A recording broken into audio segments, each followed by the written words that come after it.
Bismillahirrahmanirrahim. Assalamualaikum warahmatullahi wabarakatuh. Okey, hari ini saya nak sampaikan mengenai akhlak Islamiyah, pelajaran 23, Khauf dan Raja. Okey, kita tengok apakah maksud Khauf dan Raja.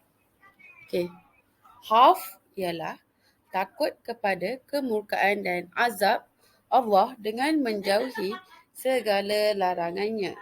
Raja ialah mengharap keredaan Allah dengan melaksanakan segala perintahnya.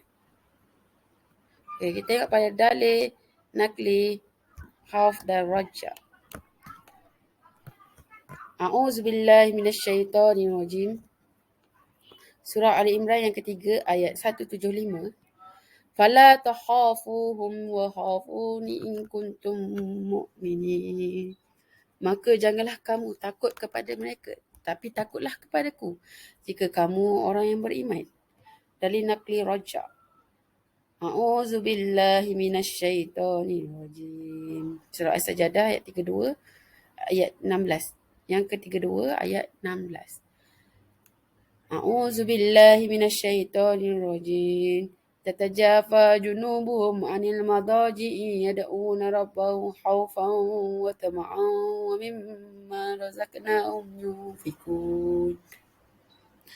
Mereka menjauhkan diri dari tempat tidur dan sentiasa berdoa kepada Tuhan mereka dengan perasaan takut dan serta penuh harap, dan mereka mendermakan sebahagian apa yang mereka rezekikan kepada mereka. Okey. Contoh khauf yang diamalkan oleh Rasulullah SAW. Yang pertama, Rasulullah SAW mendirikan solat sunat gerhana matahari dengan khusyuk pada sujud terakhirnya. Baginda menangis kerana takut Allah menurunkan azab. Rasulullah merintih dengan bersabda, "Wahai Tuhanku, bukankah engkau telah berjanji kepada aku untuk tidak mengazab mereka pada ketika itu? Aku ada bersama-sama mereka. Tuhanku, bukankah engkau telah berjanji kepada aku tidak mengazab mereka apabila mereka memohon ampun. Sekarang kami sedang memohon ampun kepadamu." Yang kedua, Anas meriwayatkan bahawa Rasulullah SAW pernah menziarahi seorang lelaki yang sedang terlantar. Rasulullah SAW bertanya tentang perasaan pada ketika itu. Lelaki itu memberitahu baginda bahawa dia sangat mengharap rahmat Allah dan merasa takut akan dosa-dosa yang pernah dilakukan. Lalu Rasulullah SAW bersabda, "La yastami'ani fi qalbi 'abdin fi muslim hadzal mawtini illa a'tahu Allah ma yarju wa amanahu mimma yakhaf."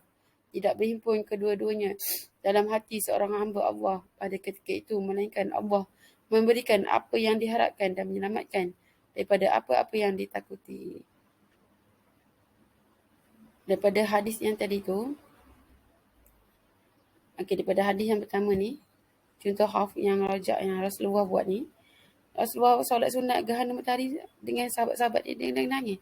Dia cakap, "Allah, ampunkanlah dosa-dosa semua sahabat-sahabat." Sebab Allah dah berjanji kan.